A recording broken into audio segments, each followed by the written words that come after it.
Hello everyone, আশা করি সকলে ভালো আছো। তোমাদের সকলকে স্বাগত জানাচ্ছি অ্যাস্ট্রাডিক এডুকেশনে।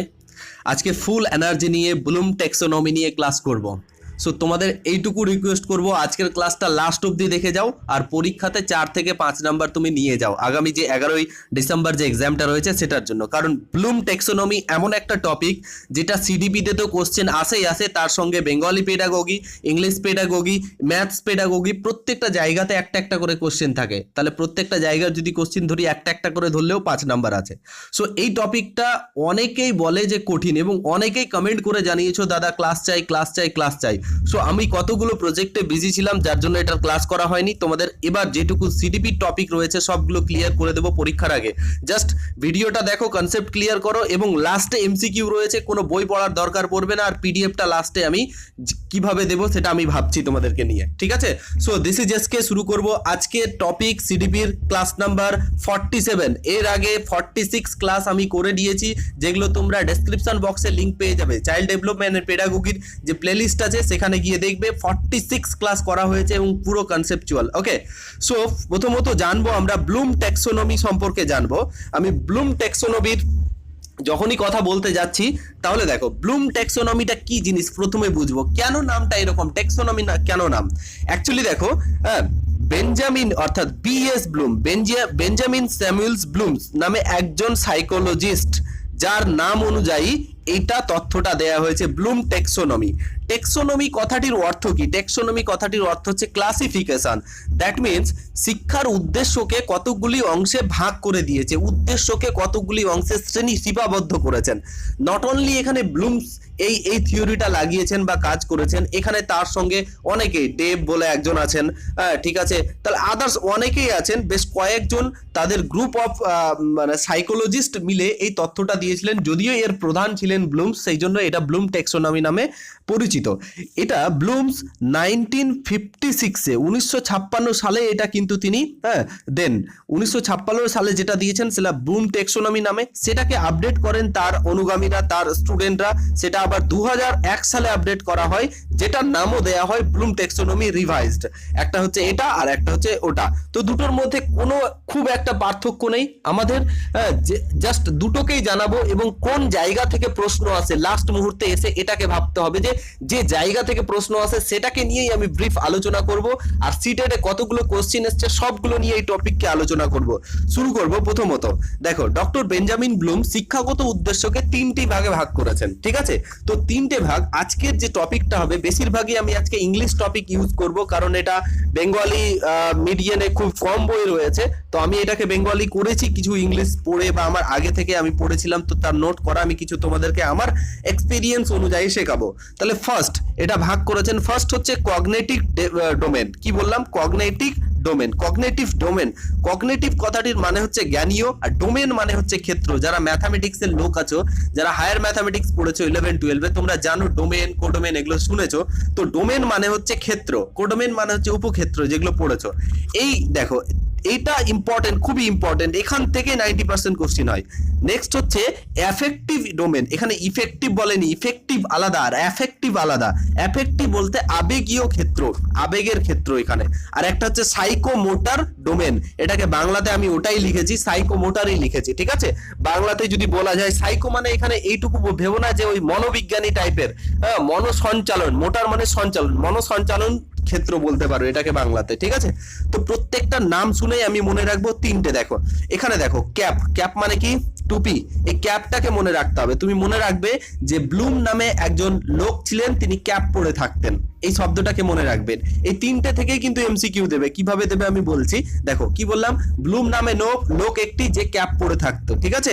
ক্যাপ মানে মাথায় টুপি দিয়ে থাকতো, ধরো তার মাথাতে চুল নেই সেই জন্য টুপি দিয়েছিল। তাহলে এই C for cognitive, A for affective, P for psychology, sorry psychomotor. আমরা জানি সাইকোলজি পি দিয়ে স্পেলিং আসে, নট অনলি সি দিয়ে আসে। ওকে, তাহলে আবার বলছি, সি ফর কি বললাম? Cognitive, A for affective, P for psychomotor, ঠিক আছে? তাহলে এই 3টে ডোমেনকে আমরা ক্যাপ দিয়ে শর্ট ফর্মে লিখবো। তোমরা নিজের মতো করে নোট করে যাও, ঠিক আছে? আর তোমরা তোমাদের মতো নোট করে যে সমস্ত ভাষাগুলো লেখা উচিত সেগুলো লিখে নেবে, কারণ নোট করে পড়লে বেশি মনে থাকে, এইটুকু তোমরা মনে রাখবে, ঠিক আছে? ওকে, তাহলে প্রত্যেকটার কাজে আসি, হালকা ডেসক্রিপশন নেই। দেখো প্রথম কথা হচ্ছে কগনিটিভ ক্ষেত্র অর্থাৎ কগনিটিভ ডোমেনটা এটা মানসিক দক্ষতার উপর কাজ করে। মানসিক দক্ষতা আবার কি জিনিস স্যার? মানসিক দক্ষতা কি জিনিস, ঠিক আছে, এটা নিয়ে আমি পরে ডিসকাশন করব। এখানে দেখো জ্ঞানীয় মানে জ্ঞান সম্পর্কিত, মানে হচ্ছে কোন একটা নলেজ নিলে, নলেজটাকে সংরক্ষণ করলে, ব্যবহার করলে, প্রয়োগ করলে, আবার ওটার মূল্যায়ন করলে, ওটাকে রিসার্চ করলে, তাহলে এখানে সম্পূর্ণ জ্ঞানের উপর ডিপেন্ডেন্ট। মানসিক দক্ষতা, জ্ঞান কি একটা মানসিক দক্ষতা, সাইকোলজিতে আমি পড়িয়েছি। নেক্সট হচ্ছে আবেগীয়, আবেগীয় মনোভাব বা স্বয়ং। এই আবেগীয় মনোভাবের সঙ্গে প্রত্যেকটা মানুষ পরিচিত। কেন কেন বলছি স্যার? দেখো, কারণ অ্যাফেক্টিভ আমরা কোথায়, আমাদের ফিলিংস এখানে কাজ করে। আমরা কারো প্রতি ভালো লাগা বোঝাই, কারো প্রতি ঘৃণা বোঝাই, রাগ বোঝাই, ভালোবাসা বোঝাই। হ্যাঁ, এই যে এই ধরনের জিনিসগুলো, এগুলো কোথায় আছে? এগুলো হচ্ছে আবেগীয়, অ্যাফেক্টিভ ডোমেনের ক্ষেত্রে পড়ে, ঠিক আছে। তো মনোভাব, স্বয়ং। নেক্সট হচ্ছে সাইকোমোটার, এগুলো হচ্ছে রাউডি টাইপ। রাউডি টাইপ মানে হচ্ছে, রাউডি বলে একটা মুভি আছে, আই থিঙ্ক তোমরা জানো। রাউডি টাইপ, কবির সিং টাইপের, কিরকম এরা? উগ্র মেজাজি, এরা হাত পা চালাতে ভালোবাসে, ঠিক আছে। তো সাইকোমোটার, এই যে মোটার শব্দটা দেখছো না, সাইকোমোটার, মোটার মানেই হচ্ছে তোমার এখানে যেটা বোঝানো হয়েছে যে তোমার হাতের শক্তিকে দেখানো, কাউকে গেলে এক চড় মেরে দিলে, তাহলে এটা কিসের উদাহরণ হয়ে গেল? সাইকোমোটার। যেমন তুমি দেখো আমাদের চোখে মানে বালি পড়তে না পড়তে আমরা প্রতিবর্ত ক্রিয়ার মাধ্যমে চোখ অটোমেটিকলি চোখ বন্ধ হয়ে যায় চোখে যদি ধুলো পড়ে। তো এটা কি? এটা চোখের সঞ্চালন ঘটছে না, দ্যাট মিনস এখানে বোঝানো হয়েছে এটা হচ্ছে সাইকোমোটর। আমরা ডিটেলে আলোচনা করব, জাস্ট বেসিক কনসেপ্ট দিচ্ছি। এই যে বেসিক কনসেপ্ট থেকে না ব্লুমসের টেক্সোনমির সমস্ত আনসার করতে পারবে, আমি যেটুকু বোঝালাম সেটুকু যদি মাথায় থাকে। সো আরো আমি ডিটেলে আলোচনা করব, যাতে এখান থেকে যাই কোশ্চিন আসুক না কেন কোনোটাই না ছুটে। ওকে, একটু ডিটেলে পড়ার চেষ্টা করি। কি বোঝাতে চেয়েছে দেখো, জ্ঞানীয় ক্ষেত্র নির্দিষ্ট তথ্য পদ্ধতিগত, তারপরে বলেছে পদ্ধতিগত নিদর্শন ধারণাগুলির স্মরণ স্বীকৃতি অন্তর্ভুক্ত রয়েছে, যা বৌদ্ধিক ক্ষমতা ও দক্ষতার বিকাশে কাজ করে। একটু আগেই বলছিলাম জ্ঞানীয় ক্ষেত্রের ক্ষেত্রে, বিকজ জ্ঞানীয় ক্ষেত্র বা কগনিটিভ ডোমেন থেকে বারবার প্রশ্ন উঠে আসে, ঠিক আছে। আমি কোশ্চিনগুলো নিয়ে আলোচনা করব, তারপরে বুঝবে যে স্যার এত সহজ হতে পারে। নেক্সট দেখো, নেক্সট হচ্ছে যে জ্ঞানীয় প্রক্রিয়াকে এই 6টি ভাগে ভাগ করা হয়। এর দেখো, এর 6টা ডোমেন আছে, মানে এর সাব ডোমেন 6টা আছে। হ্যাঁ, কগনিটিভের, অ্যাফেক্টিভের 5টা আছে, সাইকোমোটারের 6টা আছে। তো মোস্ট অফ দ্য ইম্পর্টেন্ট এই 6টাকে ডিটেলে জানবো, এগুলো আমাদের সংখ্যা জানলেই হবে, তবু আমি ডিটেলে পড়িয়ে দেবো, ঠিক আছে। আচ্ছা, এবার 6টা ডোমেন আছে। এগুলি 2001 সালে ব্লুমসের প্রাক্তন ছাত্র এএল অ্যান্ডারসন, এখানে এই নামটা মনে রাখবে, এএল অ্যান্ডারসন এবং তার সহযোগী, তিনি একাই করেননি, তারও সহযোগী ছিল অ্যান্ডারসনরা, এরা সংশোধন করেছিল। সংশোধন করে তাদের চিন্তা ভাবনার মাধ্যমে সক্রিয় রূপকে প্রতিফলিত করে, এবং তারপরে তিনি আরও একটা ব্লুমসের টেক্সোনমি দেন। দুটোকে নিয়ে আলোচনা করব। তো পুরাতনটা যেটা ছিল সেটা থেকেই বেশি প্রশ্ন আসে, কোশ্চিনে বলে দেয় না যে পুরাতন এবং নতুন। দেখো এবার এখানে তিনি কি বলেছেন, মানে এখান থেকে দেখো, এটা এই ছবিটা ভালো মতো দেখার চেষ্টা করো। দেখো, এটা একটা ট্রায়াঙ্গেল আছে, এটা হচ্ছে আমরা যেটা পড়বো সেটা হচ্ছে সাইকোমোটার, কি বলবো এটা, সরি, এটা হচ্ছে কগনিটিভ ডোমেনের কথা পড়বো। তাহলে কগনিটিভ ডোমেনের কথা পড়ার আগে এইটুকু দেখো, কগনিটিভ ডোমেন, এই স্লাইডটা আগে দেখে নি। এখানে বলছে জ্ঞানীয় ক্ষেত্রে আমাদের মানসিক দক্ষতার বিকাশ এবং জ্ঞান অর্জন জড়িত থাকতে, অর্থাৎ কগনিটিভ ডোমেনে কি থাকবে? কগনিটিভ ডোমেনে থাকবে মানসিক দক্ষতার বিকাশ থাকবে, আর জ্ঞান অর্জন, ব্যাপারটা একটা জ্ঞান অর্জন কিভাবে ঘটে, ঠিক আছে, এই বিষয়টা থাকবে। ছিলাম যে জ্ঞানীয় ক্ষেত্রে আমাদের মানসিক দক্ষতার বিকাশ এবং জ্ঞান অর্জনের সঙ্গে জড়িত থাকে। দেখো নামটা শুনেই বুঝতে পারছো, কগনিটিভ মানেই যাচ্ছে জ্ঞান, আর জ্ঞানীয় ক্ষেত্রে অবশ্যই মানসিক দক্ষতা এবং তার অর্জনের সঙ্গে যুক্ত থাকবে, ঠিক আছে। এটা দেখো, এখানে একটা ছবি দেখানো হয়েছে খুব সুন্দর করে, এই ছবিটাকে ভালো মতো বোঝার চেষ্টা করবে, বিকজ এই ছবিটা থেকে 90% ধারণা ক্লিয়ার করতে হবে। এখানে দেখো যে 6টা সাবডোমেন রয়েছে, তার মধ্যে 6টা সাবডোমেন কি কি রয়েছে দেখো। একটা হচ্ছে নলেজ, নেক্সট হচ্ছে কম্প্রিহেনশন, থার্ড হচ্ছে অ্যাপ্লিকেশন, ফোর্থ হচ্ছে কি অ্যানালিসিস, সিনথেসিস অ্যান্ড ইভ্যালুয়েশন। এই 6টা ডোমেন কোন দিকে কাজ করে? এটা নিচ থেকে উপরের দিকে কাজ করে। দেখো অ্যারো চিহ্ন দেওয়া আছে, তার মানে প্রথমে কি করবে? জ্ঞান অর্জন করবে, জ্ঞান নেবে, তারপরে কম্প্রিহেনশন, প্রত্যেকটাকে ডিটেলে আলোচনা করব, অ্যাপ্লিকেশন, অ্যানালিসিস, সিনথেসিস অ্যান্ড হচ্ছে আমাদের ইভ্যালুয়েশন, ঠিক আছে। যাকে বাংলাতে আমরা বলার চেষ্টা করব, ইংলিশ ওয়ার্ডগুলোই বেশি মনে রাখবে। জ্ঞান যেটা দেখতে পাচ্ছ, বোধগম্যতা, কম্প্রিহেনশন মানে অ্যাপ্লিকেশন মানে আবেদন বা প্রয়োগ যেটাকে বলতে পারি, অ্যানালিসিস বিশ্লেষণ, সিনথেসিস সংশ্লেষণ অ্যান্ড ইভ্যালুয়েশন হচ্ছে মূল্যায়ন। ক্লিয়ার হয়েছে? তাহলে এই ছটা ইকে মনে রাখতে হবে। এবার এখান থেকে যেটা কোশ্চেন আসে যে বলবে যে কগনিটিভ ডোমেনে, ব্লুমসের কগনিটিভ ডোমেনে সব থেকে নিম্ন স্তরে কে রয়েছে, তাহলে বলবো কি নলেজ। আর সব থেকে উঁচু স্তরে কে রয়েছে, হায়ার অর্ডারে, হায়ার ডোমেনটা কি ইভ্যালিউশন। ঠিক আছে, তো এই হচ্ছে ইভ্যালিউশন, যেটা আমি এখানে দেখানোর চেষ্টা করেছি। এই যে এই জিনিসটা ইভ্যালিউশন, এটা দেখানোর চেষ্টা করেছি। এটাকে নিয়ে ডিটেলে পড়ি, তারপরে আবার আসি। সো এগুলোকে নিয়ে ডিটেলে পড়ার চেষ্টা করি। এবার আমরা বোঝার চেষ্টা করি যে জ্ঞানটা কি জিনিস, অ্যাকচুয়ালি জ্ঞান বা নলেজটা কি জিনিস। অর্থাৎ এবিলিটি টু রিকল ইনফরমেশন, ইংলিশটাকেই আমি পড়ছি, সব থেকে বেশি মনে ভালো লাগবে। বলছে ability to recall information, that means তথ্য স্মরণ করার ক্ষমতা।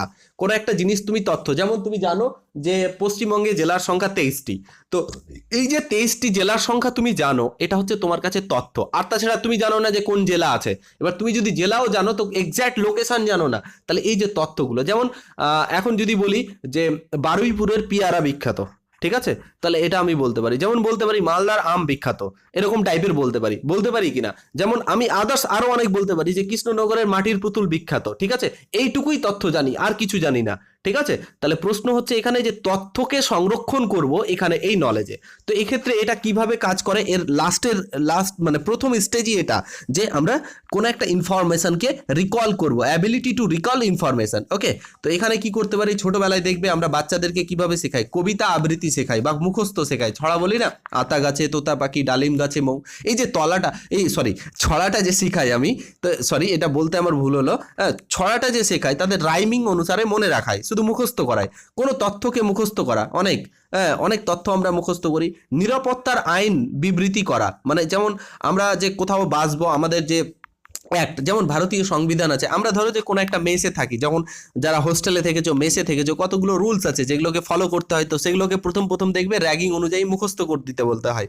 যারা হোস্টেলের আছে তারা জানো আমার হোস্টেল লাইফ এভাবেই কেটেছে, কারণ আমাদের প্রথম দিন যেটা কাজ দিয়েছিল সেটা বলেছিল এই যে রুলস আছে 20টা রুলস মুখস্থ বলতে হবে। তো কিছুই বুঝি না, জানি না অ্যাপ্লিকেশন, জানি না, কিছুই বুঝি না, জাস্ট মুখস্থ করে নিয়েছিলাম।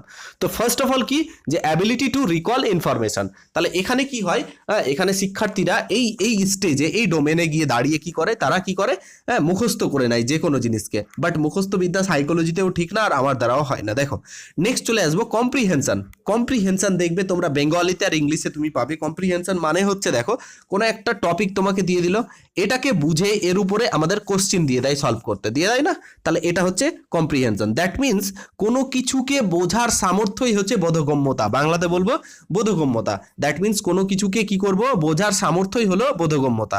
ছাত্রছাত্রীরা কোনো বিষয়ে কতটা শিখেছে এবং অর্থ সহ কতটা আয়ত্ত করতে পেরেছে। ঠিক আছে, মানে একটা ক্লাসে কোনো একটা টপিকে আমি যখন পড়ালাম, তাহলে আমার ছাত্রছাত্রীরা ওই বিষয় অর্থ সহযোগে কতটা নিজেকে আয়ত্ত করতে পেরেছে, বা আয়ত্ত করার সামর্থ্যকেই আমরা বোধগম্যতা বলবো। যেমন একটা টপিক আছে, হয়তো পড়লাম, তার সারসংক্ষেপ লিখতে বলা হলো, তাহলে সারসংক্ষেপ সে তখনই লিখতে পারবে সেই টপিকটা সম্পর্কে তার যখন ভালো জ্ঞান থাকবে।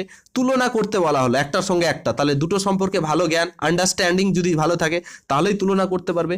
বই সদৃশ্য, তাহলে এটাও হবে সদৃশ্য, বই সদৃশ্য।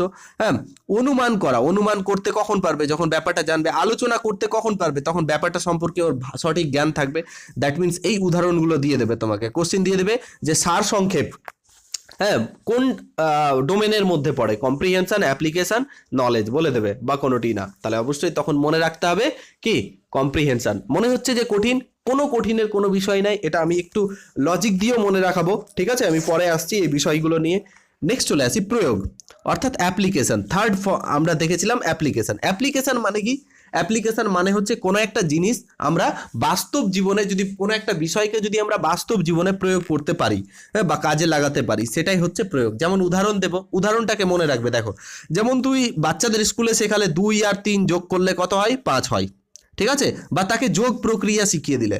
বাট এবার সে যখন বাজারে গেল, বাজারে গিয়ে ধরো যে 2টো চকলেট কিনলো, যার দাম হচ্ছে 2 টাকা, একটা ক্যাডবেরি কিনলো যার দাম হচ্ছে 10 টাকা, একটা ধরো যে জুস কিনলো যার দাম হচ্ছে 5 টাকা। তাহলে এখন হচ্ছে তাকে কত টাকা দিতে হবে, তাহলে এটা যে প্রসেসে ও যদি সমাধান করতে পারে যে তাকে 17 টাকা দিতে হবে, সুষ্ঠুভাবে যোগ করতে পারে, 10 আর 5 15, 2 17, তাহলে এই যে তার বাস্তব জীবনে প্রয়োগ হলো, তা সে যোগ শিখেছিল বাট বাস্তব জীবনে কি হলো, প্রয়োগ করতে পারলো।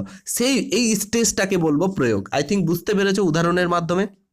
ওকে, তারপরের স্টেজগুলো খুব ইম্পর্টেন্ট এবং এই স্টেজগুলো শিখনের প্রত্যেকটা লক্ষ্যের উদ্দেশ্যের এগুলো ডোমেন। নেক্সট হচ্ছে অ্যানালিসিস, বাংলাতে বলবো বিশ্লেষণ। বিশ্লেষণ মানে কি? বিশ্লেষণ মানে হচ্ছে কোনো একটা জিনিসকে ভেঙে ভেঙে বিশ্লেষণ করা। ভেঙে ভেঙে বিশ্লেষণ করার মানে কি? কোনো একটা বিষয় বা কোনো একটা বড় ঘটনাকে অর্থপূর্ণভাবে ক্ষুদ্র ক্ষুদ্র অংশে ভাগ করার সামর্থ্যকে বা ওই ভাগ করার পর সেটাকে বিশ্লেষণ করাকেই বলবো অ্যানালিসিস। মানে হচ্ছে ধরো কোনো একটা বড় একটা টপিক আছে, এটাকে ছোট ছোট অংশে ভেঙে নিলাম, ছোট ছোট অংশে ভেঙে নিলাম, এবার এটা সম্পর্কে ভেঙে আমি ক্ষুদ্র ক্ষুদ্র জ্ঞান উচ্চারণ করলাম। মানে অ্যাকচুয়ালি মনে রাখবে অ্যানালিসিস মানে বড় একটা জিনিস থেকে ছোট ছোট অংশে ভেঙে নেওয়া। ঠিক আছে, এই ছোট ছোট অংশে ভেঙে নেওয়াটাকে নিয়ে আমরা যখন রিসার্চ করব বা আমরা যখন অর্থপূর্ণভাবে এটার সঠিক এক্সপ্লেনেশন করতে পারবো, তার মানে এটাকে বলবো আমরা অ্যানালিসিস। ঠিক আছে, তো একটা বাচ্চার ক্ষেত্রে যে প্রথমে নলেজ, তারপরে হচ্ছে কম্প্রিহেনশন, তারপরে হচ্ছে প্রয়োগ, এই তিনটে হওয়ার পরের স্তর, মানে এগুলো অনেক ভালো স্তর বা অনেক গুরুত্বপূর্ণ স্তর শেখানোর ক্ষেত্রে। সো এটা হচ্ছে আমাদের কি অ্যানালিসিস। তাহলে অ্যানালিসিস জিনিসটা বুঝতে পেরেছো? ওকে, তাহলে তোমাকে কোনো কোশ্চিন দিয়ে দিতে পারে যে কোনো একটা ঘটনা থেকে সেটাকে সে ক্ষুদ্র ক্ষুদ্র অংশে সেটাকে ভাগ করে সে বিশ্লেষণ করলো, তাহলে এটা কোন স্টেজে পড়ছে? তাহলে তোমাকে অপশন দেবে, তাহলে তুমি সবসময় বলে দেবে এটাকে কি বলবে? অ্যানালিসিস। ওকে, 5 নাম্বার স্টেজ বা 5 নাম্বার ডোমেনের কথা বলেছে। 5 নাম্বার ডোমেন কি আছে? এটাকে ইংলিশে বলবো সিনথেসিস। সিনথেসিসটা কি? সিনথেসিসটা হচ্ছে আমাদের অ্যানালিসিসের পুরো উল্টোটা। মানে কতগুলো ছোট ছোট ঘটনা আছে, এই ছোট ছোট ঘটনাগুলোকে একসঙ্গে জুড়ে একটা বড় ঘটনা থেকে নতুন একটা তথ্য বের করা। আবার বলছি, কতগুলো ছোট ছোট ঘটনা আছে, এই ছোট ছোট ঘটনাগুলোকে একসঙ্গে জুড়ে দিলাম, জুড়ে কি করলাম? একটা বড় ঘটনা পেলাম। এই বড় ঘটনা বা বিষয়বস্তু বা যাই কোনো না কেন শিখনের ক্ষেত্রে এটাকে নিয়ে নতুন একটা তথ্য বের করা, this is called synthesis. I think বুঝতে পেরেছো, এটাকে বলা হয় সিনথেসিস। সো এখানে যেটা বলা আছে, ক্ষুদ্র ক্ষুদ্র কতগুলি ঘটনাকে সামগ্রিকভাবে একটি বড় ঘটনার দিকে বা সিদ্ধান্তের দিকে নিয়ে যাওয়ার সামর্থ্যই হলো কি? সংশ্লেষণ। ওকে, তাহলে সংশ্লেষণ কথাটা বা সিনথেসিস কথাটা বুঝতে পেরেছো? সিনথেসিস কথায় কি হয়? যেমন হচ্ছে সংহত করা, মানে ছোট ছোট ঘটনাকে যুক্ত করা, পরিবর্তন করা, এটা হতে পারে। সাধারণীকরণ, সাধারণীকরণ মানে কি? যেমন আমরা জানি ত্রিভুজের কটা বাহু থাকে? 3টে বাহু থাকে। চতুর্ভুজের 4টে বাহু থাকে। পঞ্চভুজের 5টে বাহু থাকে। তার মানে এখানে বলতে চাইছি যে নামগুলোর মধ্যেই লুকিয়ে আছে একটা জিনিস। ঠিক আছে, তো এই যে যেমন আমরা অনেক কিছু জানি, যেমন 2 ইন্টু n মাইনাস 2, এটা আই থিঙ্ক শুনেছো কিনা যখন বড় হয়েছো, গণিতে পড়েছো 2 ইন্টু n মাইনাস 2। হ্যাঁ, তো এখানে বলা হচ্ছে যে এটা সমকোণ, মানে যে কোনো, মানে তোমার ধরো জ্যামিতিক চিত্রের কোণ উৎপন্ন করার জন্য এটা একটা, মানে কত কোণ আছে টোটাল, এটা ফর্মুলা ছিল। তাহলে ত্রিভুজের 3 ছিল, তাহলে 3 মানে হচ্ছে n এর ভ্যালু, এখানে n হচ্ছে বাহু সংখ্যা, 3 বসাও, তাহলে 3 বসালে 3 থেকে 2 বাদ 1 হয়, তাহলে 2 গুণিত 1 মানে হচ্ছে 2, 2 সমকোণ মানে হচ্ছে 1 সমকোণ 90 ডিগ্রি, 2 সমকোণ 90 মানে কত হলো? 180 ডিগ্রি। তার মানে আমরা জানি ত্রিভুজের 3টে কোণের মান কত? 180 ডিগ্রি। তাহলে এরকম করতে করতে করতে কিন্তু এটা ডেভেলপ হয়ে এই ফর্মুলাটা এসছে। যেমন নেক্সট টপিক হচ্ছে মূল্যায়ন। এটা হচ্ছে হায়ার ডোমেন, সব থেকে হায়ার ডোমেন, কগনিটিভ ডোমেনের সব থেকে হায়ার পর্যায়ে রয়েছে মূল্যায়ন। মানে লাস্টে আমরা গিয়ে কি করব? মূল্যায়ন। মূল্যায়নের এখানে কি অর্থে বোঝানো হয়েছে? এটা অ্যাসেসমেন্ট মূল্যায়নের মতোই, বাট এখানে একটু ডিফারেন্ট থিঙ্কিংয়ে ভাববো। অর্থাৎ এক্ষেত্রে কি হবে? Ability to come up with judgement about the importance of concept. অর্থাৎ কোনো একটা বিষয় সম্পর্কে বা কোনো একটা গুরুত্বপূর্ণ ধারণা সম্পর্কে বিচার করার সামর্থ্যই হচ্ছে মূল্যায়ন। অর্থাৎ কোনো একটা বিষয় সম্পর্কে আমি কোনো একটা বিষয় নিয়ে অনেক কিছু ভাবলাম, তারপরে লাস্টে গিয়ে কি করছি? সেটা সম্পর্কে একটা জাজমেন্ট দিচ্ছি। শব্দটাকে খুবই ভালো মতো মনে রাখবে, এই শব্দটা থেকেই প্রশ্ন হবে। এই শব্দটা খুবই ইম্পর্টেন্ট, জাজমেন্ট দিচ্ছি। যেখানেই জাজমেন্ট শব্দটা পাবে সেখানেই হয়ে যাবে আনসার ইভ্যালুয়েশন। ওকে, তাহলে কোনো একটা বিষয় বা ধারণা সম্পর্কে বিচার করার সামর্থ্যকেই কি বলবো? আমরা মূল্যায়ন বলবো। That is ability to come up with the judgement about the importance of concept. কোনো একটা কনসেপ্ট বা কোনো একটা ধারণা সম্পর্কে আমি যদি জাজমেন্ট করি, বিচার করি, বা কোনো একটা নতুন কিছু যদি ক্রিয়েট করি, তো এটাই হচ্ছে ইভ্যালুয়েশন। যদিও আমি ক্রিয়েটটা বললাম, ভুল বললাম, কারণ ওটা রিভাইজডে আছে, রিভাইজটা আমি বলছি পরে। আই থিঙ্ক বুঝতে পেরেছো এটা নিয়ে? ওকে, আমার মনে হয় না এটা নিয়ে কোনো আলোচনার দরকার রয়েছে। ওকে, সো দেখো, এটাকে আমি পুরো বাংলাতে লিখেছি নিজের ভাষায়। এবার এটা যদি ইংলিশে পড়তে, তাহলে ইংলিশে দেখো ক্রোনোলজিক্যালি সাজানো ছিল। কি সাজানো ছিল? দেখো এখানে লোয়ার অর্ডার থিঙ্কিং স্কেল থেকে হায়ার অর্ডার থিঙ্কিং স্কেল সাজানো রয়েছে। প্রথমে কে রয়েছে? Knowledge, next comprehension, application, analysis, synthesis and last evaluation. এবার দেখো এই যে শব্দগুলো দেখতে পাচ্ছ না, এই যে শব্দগুলো আমি গোল করছি, এই প্রত্যেকটা শব্দ ইম্পর্টেন্ট। 2-4টা করে মনে রাখবে, কনসেপ্ট দিয়ে মনে রাখবে। দেখো এই শব্দগুলো, যেমন তোমাকে বলবে মেমোরাইজ, এখানে দেখতে পাচ্ছ label, name, arrange, order, state, list, define, তাহলে এগুলো সবগুলো যখনই থাকবে তার মানে এটা হচ্ছে নলেজ। কম্প্রিহেনশন মানে কি, কোনো একটা বিষয় আছে সেটা বুঝে সেটাকে ট্রান্সলেট করলাম, যেমন আমি দেখো এগুলো ইংলিশে ছিল, ইংলিশটাকে বুঝে আমি বাংলাতে ট্রান্সলেট করে তোমাদেরকে বোঝালাম, তাহলে এটা হয়ে গেল আমি যেটাকে বুঝেছি সেটাকে লিখেছি, দ্যাট মিনস আন্ডারস্ট্যান্ডিং পাওয়ার বেড়ে গেছে, দ্যাট মিনস এটা বোধগম্যতা আমার হয়েছে। ঠিক আছে, এক্সপ্লেন করতে পারবো কোনো একটা জিনিস, জেনারেলাইজড করতে পারবো, ক্লাসিফিকেশন, সামারাইজ করতে পারবো, সারসংক্ষেপ। ওকে, অ্যাপ্লিকেশনে কি করবো আমরা, অ্যাপ্লাই করতে পারবো, ইউজ করতে পারবো, সলভ করতে পারবো, ঠিক আছে, এই টাইপের, ইলাস্ট্রেট করতে পারবো, ইলাস্ট্রেট, শিডিউল তৈরি করতে পারবো, এরকম। অ্যানালিসিসে কি করব, অ্যানালিসিস করব, ডিফারেন্সিয়েটেড করব, মানে বড় একটা জিনিসকে ছোট ছোট অংশে ভেদ করে দেবো, এটা খুব ইম্পর্টেন্ট, ডিফারেন্সিয়েশন, এটা তোমাকে কোশ্চিন দিয়ে দিবে যে এটা কি, এটা অ্যাপ্লিকেশন, অ্যানালিসিস, সিনথেসিস কোনটা, তাহলে আই থিঙ্ক এটা বুঝতে পেরেছো। নেক্সট হচ্ছে সিনথেসিস। সিনথেসিস মানে হচ্ছে এখানে ক্রিয়েট করব, মানে ছোট ছোট জিনিসকে যুক্ত করে কি করব, একটা বড় জিনিস, তাহলে ক্রিয়েট করব, ঠিক আছে। তো এখানে এটা হতে পারে। তারপরে হচ্ছে তোমার ডিজাইন বানাতে পারি, কম্পোজ করতে পারি, মানে ছোট ছোট, কম্পোজ মানে কি ছোট ছোট অংশকে নিয়ে বড় কিছু করা। ইভ্যালিউশনে কি আসতে পারে, সব থেকে ভালো হচ্ছে জাজমেন্ট বা জাস্টিফাই, ঠিক আছে, জাস্টিফাই করতে পারি। তারপরে হচ্ছে তোমার জাজ করতে পারি, তারপরে অ্যাসেস করতে পারি, ঠিক আছে, তারপরে হচ্ছে চুজ করতে পারি, স্কোর, কম্পেয়ার, এই যে এই শব্দগুলো আছে এগুলো হচ্ছে ইভ্যালিউশন। এটা তোমরা দেখে নিও, কয়েকটা শব্দ মনে রাখলেই হয়ে যাবে। আমি তোমাদের অবশ্যই প্র্যাকটিস করাবো, কোশ্চেন লাস্টে প্র্যাকটিস করাবো, তখন মনে হবে যে না, যেটুকু তোমার কনসেপ্ট বাকি আছে সম্পূর্ণ ক্লিয়ার হয়ে যাবে। এবার দেখো 1956-এ যে ব্লুমসের টেক্সোনমিটা ছিল সেটা এরকম ছিল, দেখতে পাচ্ছি, অ্যান্ড 2001-এ অর্থাৎ 2001-এ যেটা হলো সেটা এরকম হলো। তো এখানে বেসিক্যালি কিছুই চেঞ্জ করেনি, আবার দেখতে গেলে অনেক কিছুই চেঞ্জ করেছে। কি কি চেঞ্জ করেছে দেখো, এখানে সব থেকে বড় যেটা সিমিলারিটি রয়েছে, এটা নাউন ফর্মে রয়েছিল, এটাকে করে দিয়েছে ক্রিয়া ফর্মে বা ভার্ব ফর্মে। মানে হচ্ছে এখানে দেখো কি ছিল, নলেজ ছিল, এটা হয়ে গেছে রিমেম্বার বা রিমেম্বারিং। নলেজ মানে কি, আমি একটু আগেই যেটা বলছিলাম, রিকল, কোনো একটা ইনফরমেশনকে রিকল করা বা রিমেম্বারিং করা, তাহলে এখানে নলেজটা হয়ে গেল রিমেম্বার। হ্যাঁ, এখানে দেখো কম্প্রিহেনশন মানে বোধগম্যতা, এরই আর একটা মানে, এটা ভার্ব ফর্ম হয়ে গেল আন্ডারস্ট্যান্ডিং। আচ্ছা, অ্যাপ্লিকেশন, অ্যাপ্লিকেশনটা অ্যাপ্লাই, অ্যাপ্লিকেশন আর অ্যাপ্লাই কথাটা তো একই। অ্যানালিসিস, অ্যানালিসিসটা অ্যানালিসিসই আছে। হ্যাঁ, সিনথেসিস, সিনথেসিসটা চেঞ্জ হয়ে গেছে, ইভ্যালিউশন আর সিনথেসিসটা চেঞ্জ হয়েছে। তার মানে আমি যেটা বলতে চাইছি তোমাদের, এই চারটা নিয়ে কোনো সমস্যা নাই। সমস্যা হচ্ছে দেখো এখানে যে ব্লুমস প্রথমে করেছিল যে ইভ্যালিউশনকে হায়ারে রেখেছিল, বাট এখানে অ্যান্ডারসন কি করলো, ক্রিয়েটকে বা সিনথেসিসকে, সিনথেসিস মানে কি ছোট ছোট জিনিসগুলো যুক্ত হয়ে একটা নতুন জিনিস ক্রিয়েট হলো না, ক্রিয়েট হওয়া মানে কি তৈরি হওয়া, মানে বড় একটা জিনিস তৈরি হলো, তার মানে এটাই সিনথেসিস। সো এটাকে উপরে রাখলো, মানে কোনো একটা নতুন কিছুকে মানে ইনোভেশন করা সেটাকে উপরে রাখলো, আর ইভ্যালিউশনটাকে তার আগে রাখলো। সো এটা জিনিস মনে রাখবে। এখন তোমাকে বলে দেবে না যে 1956-এর না 2001-এর কোনটা, কোনো কিছু তোমাকে বলে দেবে না যে এটা হবে এটা হবে এটা হবে। সো তোমাকে কোশ্চিন দেখে বুঝতে হবে, আমরা প্র্যাকটিস সেশনে যখন আসবো তখন বুঝতে পারবে। তো এটাকে একটু মাথার মধ্যে ঢুকিয়ে নাও, কি কি চেঞ্জ হলো লাস্টের দুটো। আবারও রিপিট করছি, ইভ্যালিউশনটা 1956-এ হায়ারে ছিল, বাট 2001-এ হয়ে গেল ক্রিয়েটটা হায়ার। অ্যান্ড সিনথেসিসটার আরও একটা নাম বলছি ক্রিয়েট। ক্রিয়েটটা কেন বলা হলো, কারণ ছোট ছোট অংশকে জুড়ে একটা বড় নতুন অংশ তৈরি হচ্ছে, সো এটা হচ্ছে ক্রিয়েট। সো এটাকে হায়ার করে দিল 2001-এ, বাট এটা ছিল তার সেকেন্ড হায়ার। ওকে, তো আই থিঙ্ক এই ক্লিয়ারটা বোঝা গেছে, এই ছবিটা ক্লিয়ার হয়েছে। তোমরা কিন্তু নোট করতে যাও। হ্যাঁ, তো এখানে দেখো নতুন যেটা 2001 সালে যেটা তৈরি করেছেন অ্যান্ডারসন বা যেটা রিভাইজড করেছেন, এখানে কিন্তু খুব সুন্দর করে বলা আছে। দেখো প্রথম সিঁড়ি রিমেম্বারিং, সেকেন্ড সিঁড়ি হচ্ছে তোমার understanding, next apply, analyse, evaluate, create. তাহলে আমি একটু আগে জানলাম রিমেম্বারিং মানে কি, কোনো একটা তথ্যকে মনে রাখা। আন্ডারস্ট্যান্ডিং মানে কি, কোনো একটা বিষয় সম্পর্কে বোধগম্যতা। অ্যাপ্লাই মানে কি, সেই বিষয়টাকে প্রয়োগ করতে পারা। অ্যানালাইজ মানে কি, মানে কোনো একটা বড় জিনিসকে ছোট ছোট অংশে কি বিভক্ত করা এবং অর্থপূর্ণভাবে এটাকে ব্যাখ্যা করা। আর এখানে ইভ্যালিউট মানে কি, জাজমেন্ট দেওয়া। ইভ্যালিউট কি করবে, জাজমেন্ট দেবে সেই বিষয়টা নিয়ে, ইনফরমেশন, জাজিং the values of informations or ideas.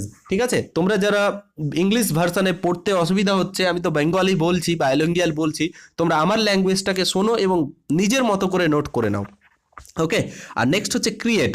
ক্রিয়েটের কথা যদি বলতে যাই, ক্রিয়েট মানে কি combining some parts of the whole, একটা বড় নিউ একটা পার্ট হলো, মানে ছোট ছোট পার্টকে আমরা যুক্ত করলাম একটা বড় পার্টে, তো এখানে নতুন একটা ক্রিয়েট হলো, তাহলে ক্রিয়েটটাকে হায়ার অর্ডারে রেখেছে। আই থিঙ্ক বুঝতে পেরেছো। ওকে, নেক্সট চলে আসি, এটাকেই আমি বোঝানোর চেষ্টা করেছি এখানে কতগুলো উদাহরণ দিয়ে, ঠিক আছে।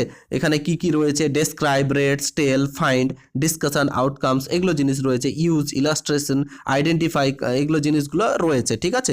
তাহলে এখানে বলবে যে তোমার ডিসিশন মানে কি জাজমেন্টের কথা আসছে, ইভ্যালুয়েশন হবে, ঠিক আছে। ক্রিয়েট, ডিজাইন, প্ল্যান, তাহলে এগুলো কি হয়, প্ল্যান একটা তৈরি করতে হয়, ক্রিয়েট করছি, ডিজাইন তৈরি করতে হচ্ছে, ক্রিয়েট করছি। সো ইমাজিন, তাহলে ইমাজিন কি আমরা করছি, তাহলে এগুলো জিনিসগুলো ইমেজিং, এটাকেও বলবো, ঠিক আছে। তো আই থিঙ্ক এটা ক্লিয়ার হয়েছে তোমাদের কোশ্চেনগুলো, ঠিক আছে। তো মেন যেটা 90% যেখান থেকে কোশ্চেন আছে সেই টপিকটা আমরা ক্লিয়ার করলাম। আমরা কোশ্চেনিংয়ে যাব, তার আগে আমরা অ্যাফেক্টিভটা পড়বো অ্যান্ড পড়বো আমরা সাইকোমোটরটা পড়বো। দেখো, অ্যাফেক্টিভের একটা কনসেপ্ট রাখলে তুমি সমস্ত আনসার করতে পারবে। কনসেপ্টটা কি স্যার? অ্যাফেক্টিভ মানে হচ্ছে আবেগ, আবেগ দিয়ে যেটা হবে, আবেগ দিয়ে কি হবে, অর্থাৎ আবেগীয় ক্ষেত্র হচ্ছে আমাদের আবেগ, অনুভূতি, মূল্যবোধ, প্রেরণা, মনোভাবের সাথে সম্পর্কিত। এই কয়েকটা শব্দকে সম্পর্ক রাখো, কোশ্চেন নিজে নিজে সলভ হয়ে যাবে। কি কি সলভ হবে আমি বললাম, আবেগ, অনুভূতি, মূল্যবোধ, প্রেরণা, মনোভাব। তাহলে আবেগ দিয়ে যেটা আমরা কন্ট্রোল করব, ঠিক আছে, অ্যাফেক্টিভ ডোমেন সেটা। এই অ্যাফেক্টিভ ডোমেনের 5টা কিন্তু সাবডোমেন রয়েছে। এই 5টা সাবডোমেনগুলো জাস্ট এমনি মুখে মুখে বলে দেবো। ফার্স্ট বলছে রিসিভিং, এটা তোমরা পড়ে নিও, আমি এই পিডিএফটা দেওয়ার ব্যবস্থা করে দেবো কিভাবে দিতে পারছি, ঠিক আছে। সেকেন্ড হচ্ছে রেসপন্ডিং, থার্ড হচ্ছে ভ্যালুজ, ফোর্থ হচ্ছে organisation, and fifth and last হচ্ছে তোমার অভ্যন্তরীণ মূল্যবোধ, ঠিক আছে। তো এগুলো দেখেই তুমি বুঝতে পারবে কি জিনিসটা, ঠিক আছে। এটা আমি আর পড়াচ্ছি না, সিম্পল জিনিস, জাস্ট এখান থেকে এই যে দেখো সাব টপিক থেকে প্রশ্ন দেবেই না। সাব টপিক থেকে যদি প্রশ্ন আসে তাহলে নেট সেটে আসবে, তোমাদের আসবে না, ঠিক আছে। তো সাব টপিক থেকে প্রশ্ন দেবে না, জাস্ট এইটুকু থাকবে অ্যাফেক্টিভ ডোমেন। অ্যাফেক্টিভ ডোমেনে শুধু মনে রাখবে আবেগ, অনুভূতি, মূল্যবোধ, প্রেরণা, মনোভাব, এইগুলোর উপর যেটা রয়েছে, যেটা মিল পাবো, সেটাই হচ্ছে অ্যাফেক্টিভ ডোমেন। ওকে, নেক্সট চলে আসি, মোটারটা বলে দিচ্ছি। সাইকোমোটারটা কি জিনিস তোমরা এখানে অন স্ক্রিনে দেখতে পাবে।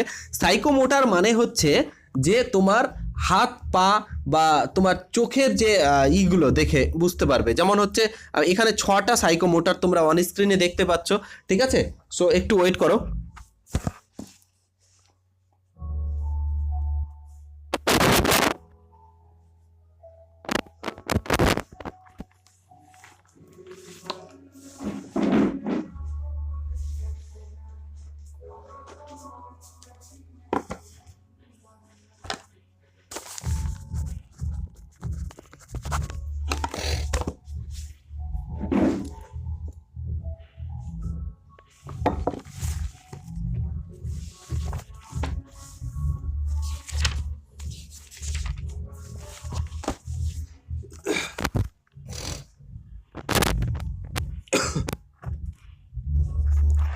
সো তোমরা দেখতে পাচ্ছ সাইকোমোটরের 6টা সাবডোমেন রয়েছে।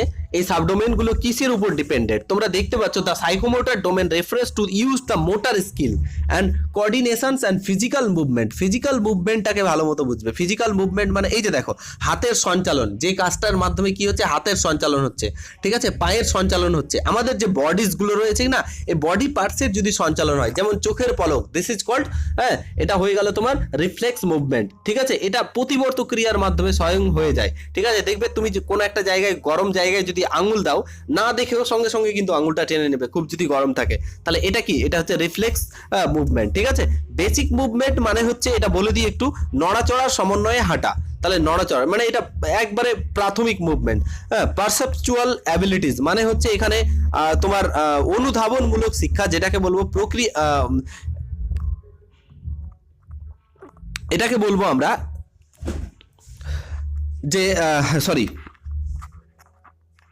পারসেপচুয়াল অ্যাবিলিটি, এটাকে বলবো আমরা অনুধাবনমূলক শিক্ষা, অর্থাৎ প্রক্রিয়া যার মাধ্যমে কি হচ্ছে, সংবেদনশীল সিস্টেমের উদ্দীপনায় সাড়া দেওয়ার ক্ষমতা অভিজ্ঞতার মাধ্যমে উন্নত হয়, সেটিকে বলবো নির্দিষ্ট উচ্চতায় লাফ দেওয়া, মানে একটি বল ধরা, ঠিক আছে। তো একটা পারসেপচুয়াল অ্যাবিলিটি মানে হচ্ছে তোমার এই যে high jump, long jump, movement করছে না পায়ের বা উঁচুতে উঠছে, সেটা। ফিজিক্যাল মুভমেন্ট মানে হচ্ছে উচ্চতার দক্ষতার জন্য প্রাথমিক চলাচল। এই যে আমি যখন উপরে উচ্চতা উঠবো তখন যে তোমার চলাচল হচ্ছে। স্কিল মুভমেন্ট মানে হচ্ছে দেখো অনেকে খুব সুন্দর করে ডান্স করতে পারে, দেখবে খুব সুন্দর ডান্স করতে পারে। স্কিল তার মানে তারা দক্ষ ডান্সে, খেলাধুলায় দক্ষ, ফুটবল খুব ভালো খেলতে পারে, তারা দক্ষ বিনোদনে, অর্থাৎ নাচ গান এই সমস্ত জিনিসগুলো আছে না, গান না সরি নাচের ক্ষেত্রে, তাহলে এটা হচ্ছে স্কিল। আর একটা হচ্ছে নন ডিসকার্সিভ কমিউনিকেশন মানে হচ্ছে শারীরিক মাধ্যমে যোগাযোগ বা নড়াচড়, শারীরিক মাধ্যমে, যেমন শারীরিক অঙ্গভঙ্গি হয় না, নৃত্য এটার মধ্যে পড়বে, মুখের অঙ্গভঙ্গি হয়, হ্যাঁ। তো এই জিনিসগুলো ঠিক আছে। তো এটা সাইকোমোটর ডোমেনটা তোমরা হয়তো বুঝতে পেরেছো। একটা জিনিস মনে রাখবে, আবার রিপিট করি, ক্যাপটাকে এই যে ক্যাপ দেখতে পাচ্ছ কি, C4 কগনিটিভ ডোমেন জ্ঞান দিয়ে, মানসিক দক্ষতা দিয়ে, A4 অ্যাফেক্টিভ এটা হচ্ছে অনুভূতি দিয়ে, মনোযোগ দিয়ে, এগুলো দিয়ে, P4 সাইকোমোটার। আচ্ছা, সাইকোমোটার মানেই হচ্ছে এটা হচ্ছে তোমার শারীরিক দক্ষতার উপরে বা শারীরিক যে আমাদের হাত পা এগুলো, চোখ, এগুলোর মুভমেন্টের মাধ্যমে যেটা হয় সেটাকে বলছি সাইকোমোটার ডোমেন। ওকে, আশা করি বুঝতে পেরেছো। তোমাদের এখানে ছোট্ট একটা অ্যাড ব্রেক নেব, অর্থাৎ তোমরা যারা এই যে স্টেট পরীক্ষা নিচ্ছ অথবা যে KBS সামনে পরীক্ষা চলে এসছে বা বিভিন্ন টাইপের যে কোনো পরীক্ষার জন্য কিন্তু মক টেস্ট খুব ইম্পর্টেন্ট। সো তোমরা মক টেস্ট নিতে পারো। টেস্ট বুক নামে একটা তোমাদের খুব বড় এবং খুব ভালো মানে কি বলবো অ্যাপ রয়েছে, যেখানে তোমরা নিজেদের মানে টেস্টটা তোমরা কতটা এক্সাম দিতে পারো, টেস্ট করতে পারো, কিরকম তোমার প্রিপারেশন রয়েছে, এটা খুবই ভালো একটা অ্যাপ। হ্যাঁ, তো আমিও ইউজ করেছি পার্সোনাল। এটা কিন্তু একটা অফার চলছে তোমাদের 3 থেকে 5 ডিসেম্বরের মধ্যে তোমরা অফারটা নিতে পারো। ডেসক্রিপশন বক্সে লিঙ্ক পেয়ে যাবে। 1 ইয়ারের জন্য তোমাকে পে করতে হবে, নর্মালি থাকে 399, ঠিক আছে। তো এখানে তোমাকে ASE এই কোডটা যদি তুমি অ্যাপ্লাই করতে পারো, মানে আমাদের যেহেতু এটা স্পন্সর করেছে তো তাদের একটা কোড আছে ASE, অ্যাস্ট্রাডিক এডুকেশনের একটা কোড আছে। এই কোডটা যদি তুমি অ্যাপ্লাই করো তাহলে কিন্তু 269 অর্থাৎ 269 টাকায় তুমি পেয়ে যাবে। আর লাইফ টাইমের জন্য যদি করো তাহলে এটা তোমার 450 টাকায় পেয়ে যাবে। তোমরা অবশ্যই চেক আউট করবে, হ্যাঁ, ডেসক্রিপশন বক্সে লিঙ্ক দেওয়া আছে, আর কমেন্টের ফার্স্ট কমেন্টেও আমরা লিঙ্কটা দিয়ে দেবো, ঠিক আছে। সো চলে আসি অ্যাড ব্রেকের পর। এবার দেখো আমরা এই বিষয় সম্পর্কে যা পড়লাম তা কনসেপচুয়াল আলোচনা করব, ঠিক আছে। দেখো একেবারে তোমরা দেখতে পাচ্ছ সবগুলো সিটেডের কোশ্চেন রেখেছি। ফার্স্ট কোশ্চেন দেখো, blooms টেক্সোনমি is a hierarchy organisation of dash. CTET July 2013 প্রশ্ন। দেখো ব্লুমস টেক্সোনমি ইজ এ হায়ারার্কি অর্গানাইজেশন, কি হয়ে যাবে? অপশন এ বলছে achievement goals, option B curricular declarations, option মানে 3 নম্বর রিডিং স্কেল, 4 নম্বর হচ্ছে কগনিটিভ অবজেক্ট। তাহলে কোনটার সঙ্গে দেখো এতক্ষণ ধরে আমি যে শব্দগুলো পড়লাম একটু ভালো মতো মনে রাখবে। এতক্ষণ ধরে যে শব্দগুলো আমি পড়লাম এই শব্দগুলোর মধ্যে কোথাও কি অ্যাচিভমেন্ট ছিল, সার্কুলার ডিক্লারেশন ছিল, রিডিং স্কিল ছিল? তাহলে কোনটা ছিল বলো? কগনিটিভ অবজেক্টস ছিল। তাহলে এর একের সঠিক উত্তর কোনটা হয়ে যাবে?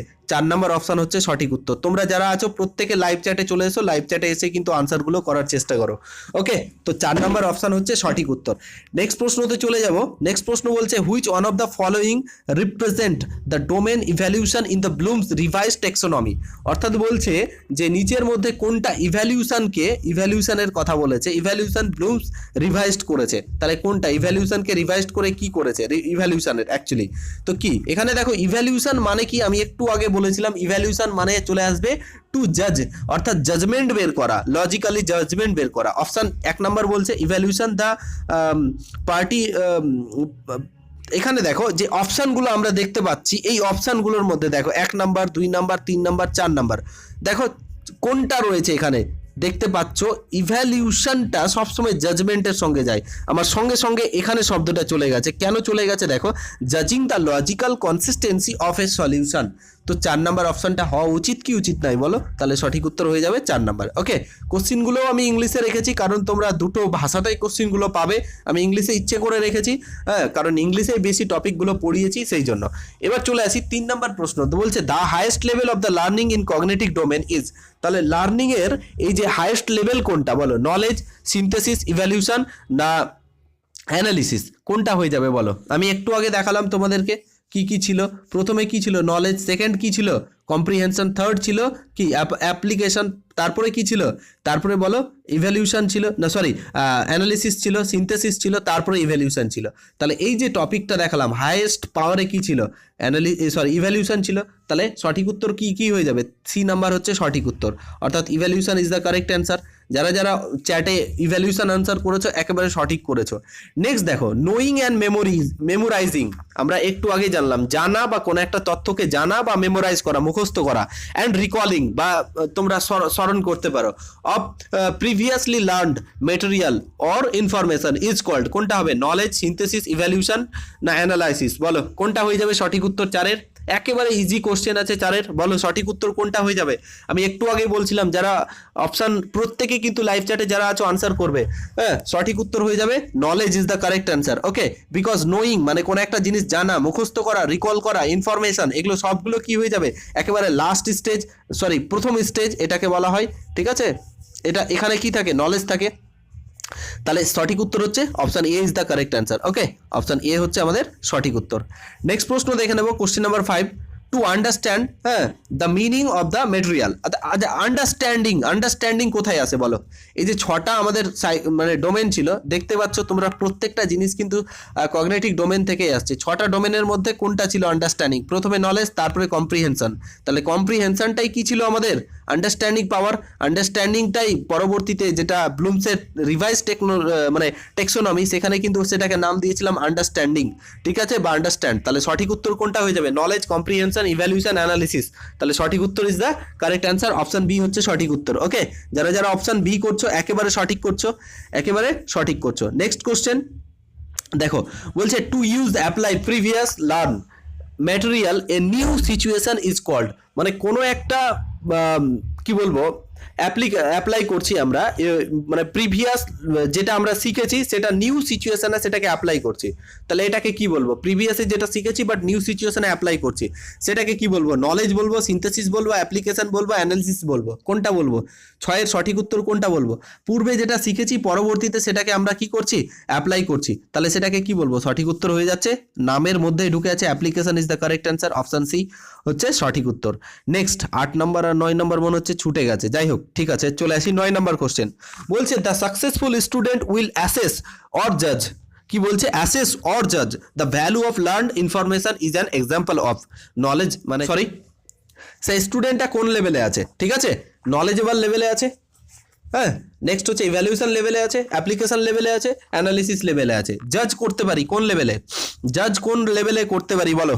9 এর সঠিক উত্তর হচ্ছে অপশন বি, কারণ জাজ অবশ্যই ইভ্যালুয়েশন লেভেলে করতে পারি, জাস্টিফিকেশনস ইভ্যালুয়েশন লেভেলে আসে।